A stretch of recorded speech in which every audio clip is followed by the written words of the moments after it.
ഒരു ചെറിയ വീട്ടിൽ നിന്ന് വലിയ സ്വപ്നങ്ങളോടെ അവൻ പുറപ്പെട്ടു. അമ്മയുടെ ആശീർവാദവും ഭാര്യയുടെ ചിരിയും ഹൃദയത്തിലെടുത്ത് അങ്ങനെ ദുബായിലേക്ക്. ഒരു മാസം മുഴുവൻ ജോലി തേടി നടന്ന അവന് ഒടുവിലൊരു ജോലി നേടി. ആ വാർത്ത പറഞ്ഞപ്പോൾ ഫോണിന്റെ മറുവശത്ത് സന്തോഷം നിറഞ്ഞു. പക്ഷെ ആ സന്തോഷം നീണ്ടു നിന്നില്ല.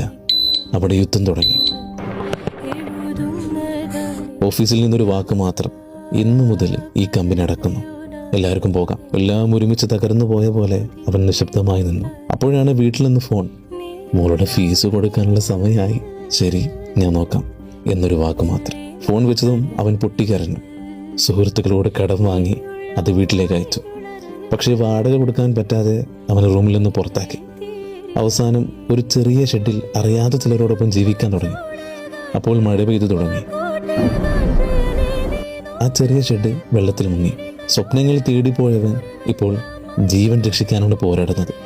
പ്രവാസ ലോകത്തുള്ള എല്ലാവർക്കും വേണ്ടി നമുക്ക് പ്രാർത്ഥിക്കാം, ഒരുമിച്ച് നിൽക്കാം. എല്ലാം പെട്ടെന്ന്